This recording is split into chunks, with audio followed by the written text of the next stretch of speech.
Hello, Stitchers. Welcome to Stitch Please, the official podcast of Black Women Stitch, the sewing group where Black Lives Matter. I'm your host, Lisa Woolfork. I'm a fourth-generation sewing enthusiast with more than 20 years of sewing experience. I am looking forward to today's conversation, so sit back, relax, and get ready to get your stitch together.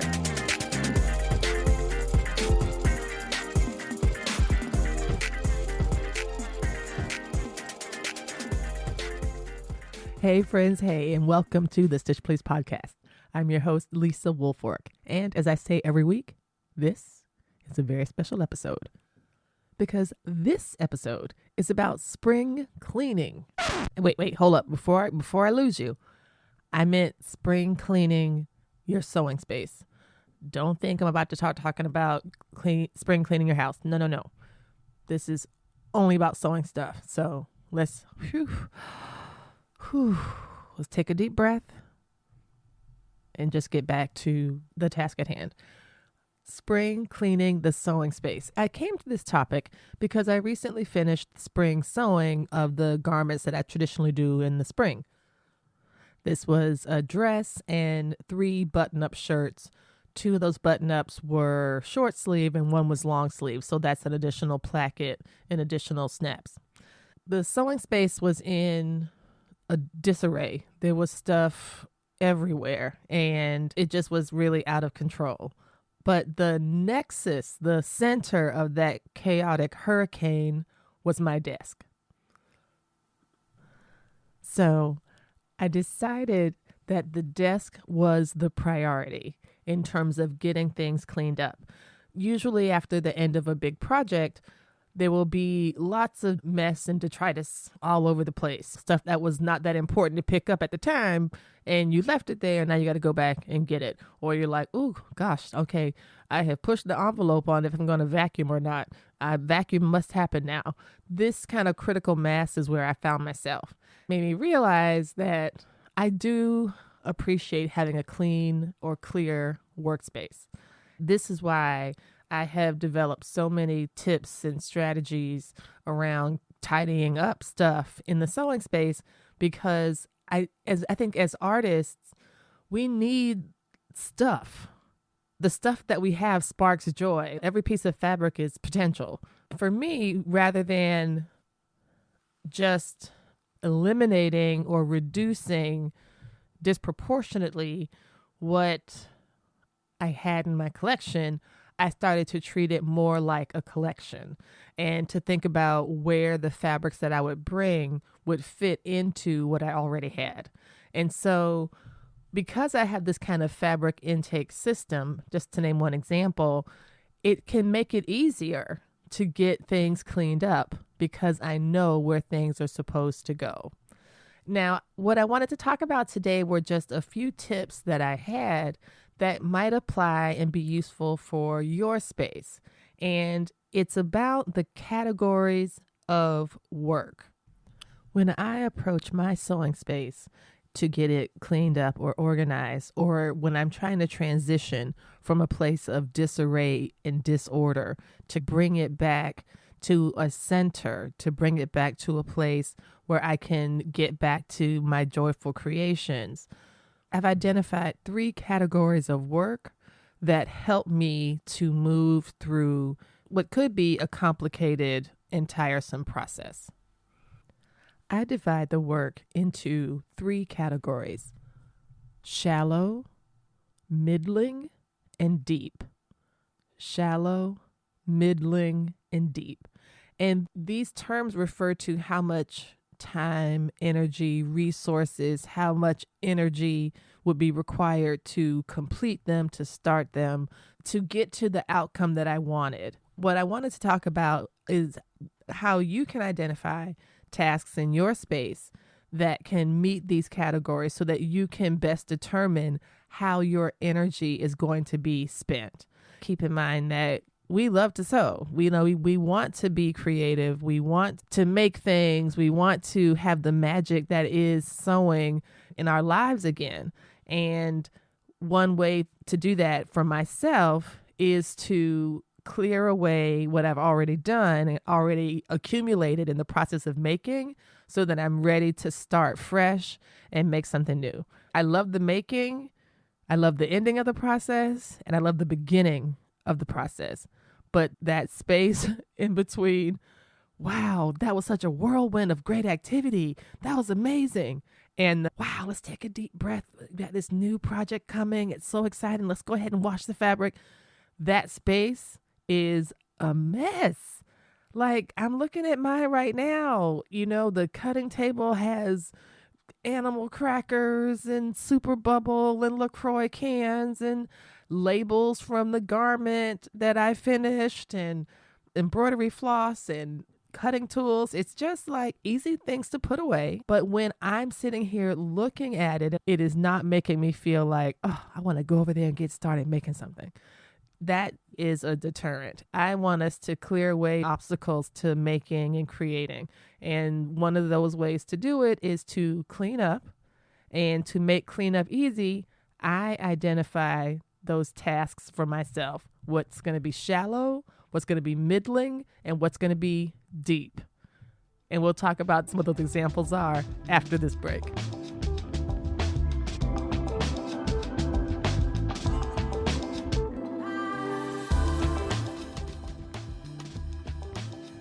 The slogan of the Stitch Please podcast is that we will help you get your stitch together. And now we're bringing it to you in a new way.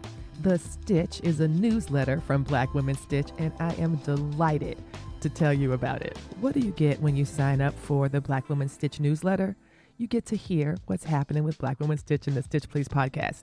Events that we've had, events that are coming up, contests for prizes, live shows, social media meetups, IRL meetups, episodes of the podcast that you might have missed, as well as opportunities to learn and sew in community with other Black makers across the country and across the world. You'll learn also about some actual stitches. We will help you get your stitch together with continuing education for your sewing life. Oh my goodness, y'all, I am so excited for this newsletter.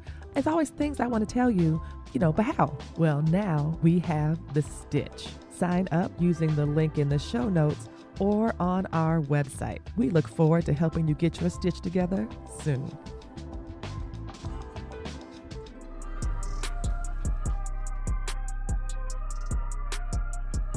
The back stitch is a reinforcing stitch.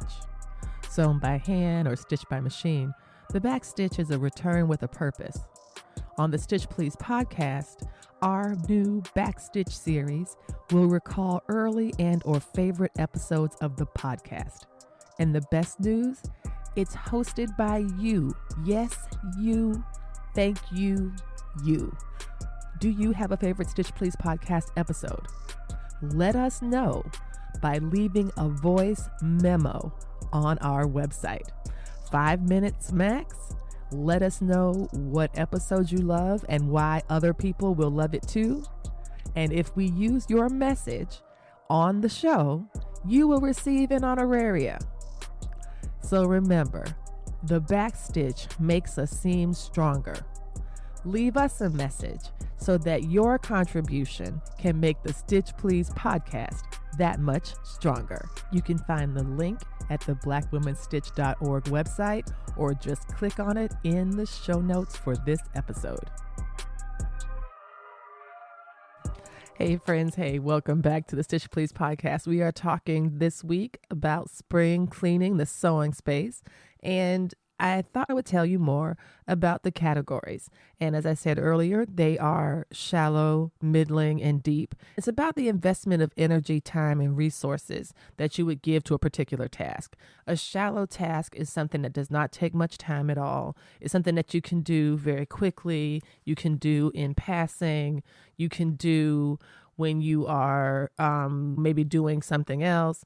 These are things like picking up the trash on the table, putting the cans in recycling, putting the animal crackers back in the cabinet. These are examples of things that I would do that are really efficient, They are things that can absolutely clear the space and help me get to the goal that I want, which is the goal of having a clear area in which to create. And it doesn't take a large investment of time. If I'm on my way to put away some laundry, or if I'm going to put something in the washing machine, I can easily, while I'm waiting for this thing to dry, I can pick up a few things. So that's an example of a light task. Another light task would also be, if you don't happen to have that kind of clutter sitting around, another light task that's also really useful is to change all the sewing machine needles in all your sewing machines. Just do it. And if you go through your machines and you put in a fresh needle for the project that you're most likely to sew, put the best, most appropriate needle for the machine that you are going to be using. That way, even if you aren't using your machines for quite a while, you will know that needle is fresh. If you wanted to be extra careful, you could make a note of when you changed all the sewing machine needles, and you could look back at that and say, oh, I don't know how old this needle might be, but I changed it like 6 months ago, and I know I haven't used that machine since. It's good to go.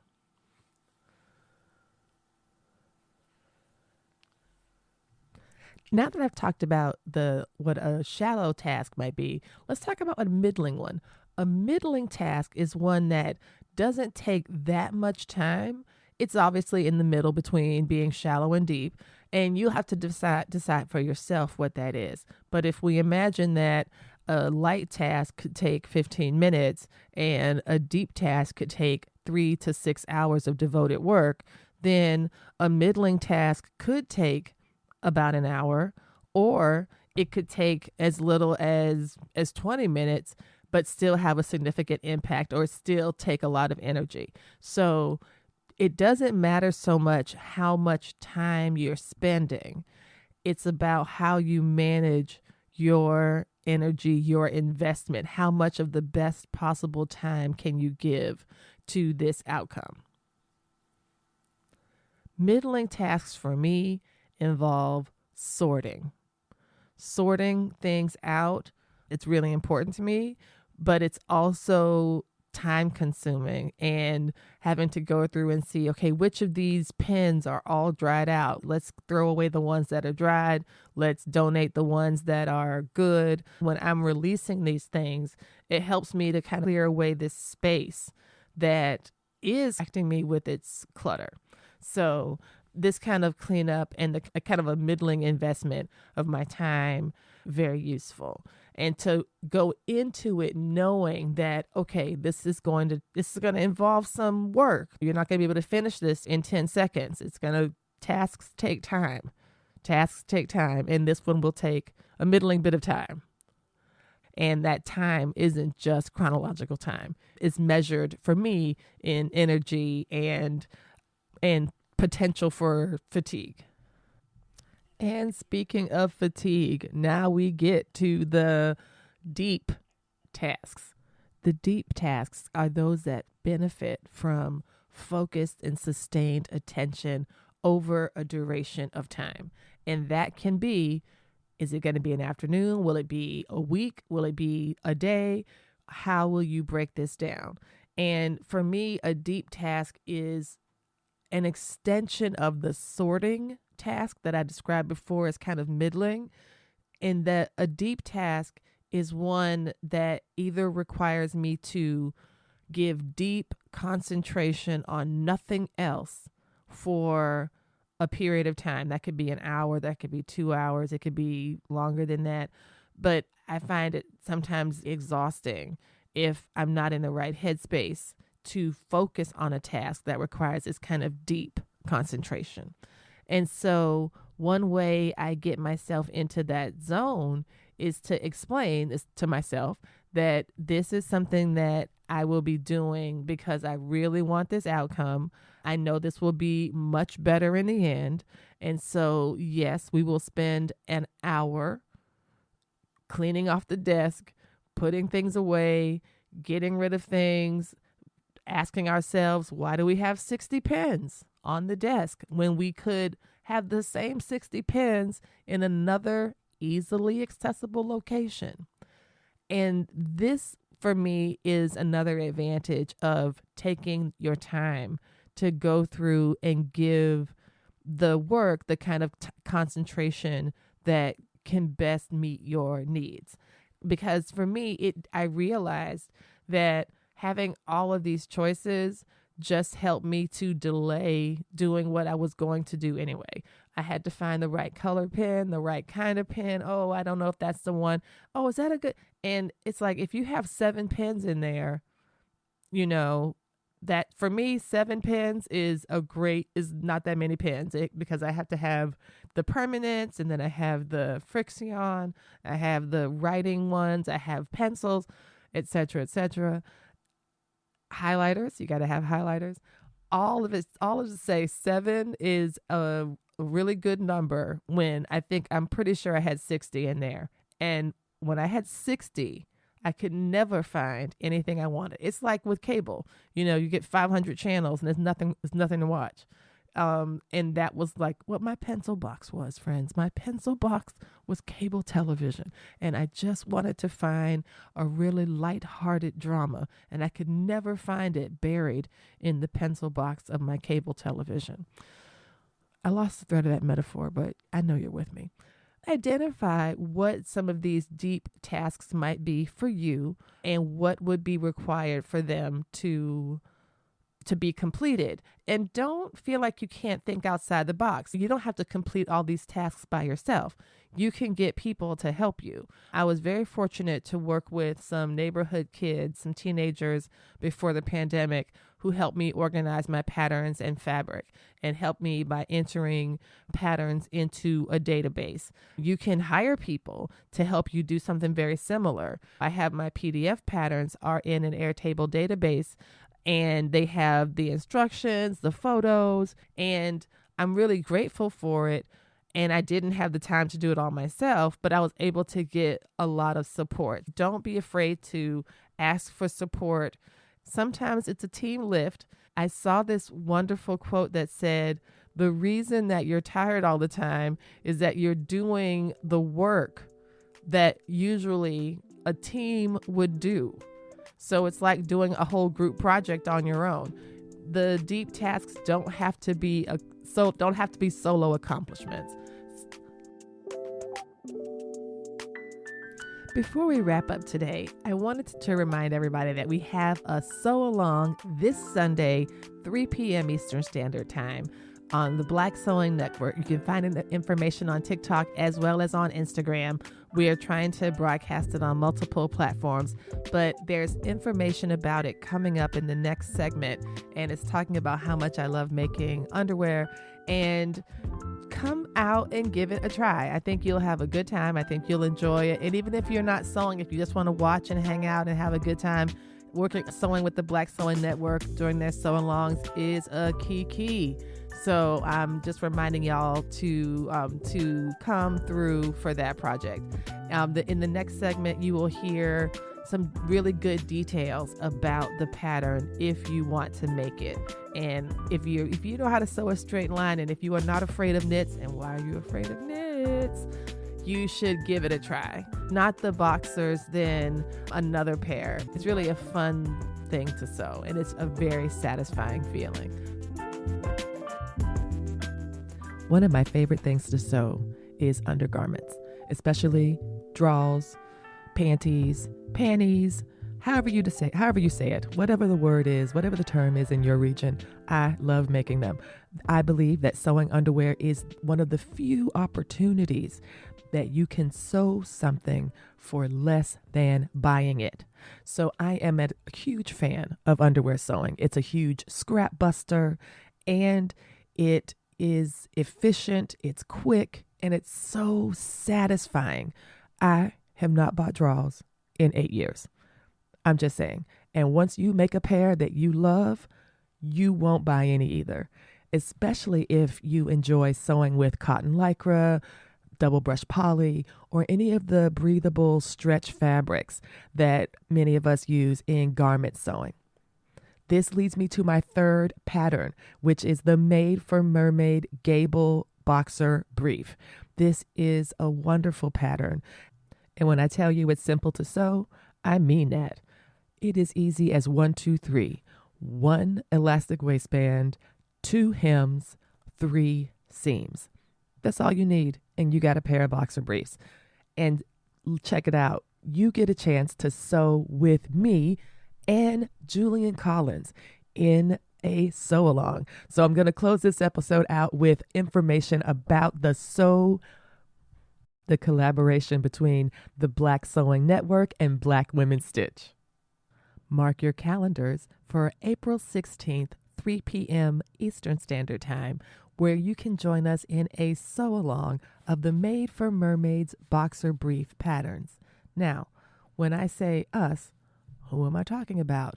Are you talking about yourself in the royal we again, Lisa? We've talked about this. That is not appropriate. No, I'm actually talking about myself and Julian Collins. Yes, that Julian Collins, menswear sewing expert, Bernina ambassador, menswear designer with No Me Patterns. He and I are going to be sewing boxer briefs together. And this is the first time he's sewn boxer briefs. So I'm really glad to take such an expert seamster through the pathway of sewing undergarments. I think he's going to absolutely love it. Here's some things you'll want to think about if you participate in the sew along. Here are some of my recommendations for working with the Made for Mermaids Gable pattern for sewing these boxer briefs. 1, invest in some Steam Seam 2 1/4-inch wide fusible, pressure sensitive fusible tape. Yes, it is a bit of a mouthful, but don't worry about it. I have the link to my Amazon shop in the show notes. It has a list of all of the things I'm going to tell you about.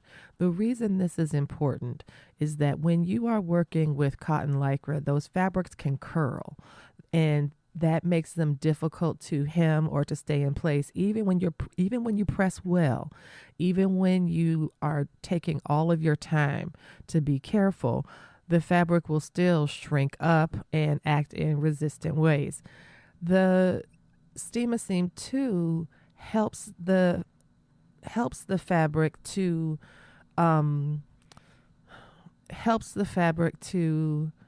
fold better. That adhesive on the fabric helps the fabric to hold its hem. And this is important because if you're going to do a zigzag hem in the leg, or if you're going to do a cover stitch hem in the leg, it's much easier to do that without having to navigate pins at all. And this is an opportunity to practice that. So the recommendation that I have is for Steam Seam 2. The second thing I would advise is, if you want to stick with the 1, 2, 3 formula for this pattern, I would advise you using an elastic waistband, doing an exposed elastic waistband. And in this exposed elastic waistband, you are going to essentially wrap your waistband around the garment itself. And you're going to mark a 1/4-inch seam on the elastic, and we're going to baste it, and it's going to be great. It's going to be fine. Don't worry. It's just, I think that the elastic tends to work better than the self fabric bindings or the self fabric waistbands. I think the self fabric waistbands tend to stretch. I've noticed that some of the undies that I've made will stretch in the body part, right? But they won't stretch in the waist because that's elasticized. So that's just another recommendation, is to use elastic. And the third recommendation is to get a marking pin that works well in your experience. I am a fan of Frixion. That has worked well for me in the past. I say that because when you use your elastic, you are going to need to mark that 1/4-inch mark on your elastic before you stitch it on. That is a guide. And so we're going to use that as a guide to make sure that the elastic is on and is also catching the back of the elastic, which is how the brief itself gets attached. So it's going to be very fun. I'm really excited about it. And who knows, this might be the start of some type of online series where I go and make draws, different types of underwear with people in these kind of sessions. Wouldn't that be fun? As I say it aloud, I imagine the people that know me and love me saying, absolutely not. So don't get excited. It's probably not going to happen. Thanks for listening, everybody. Have a great one.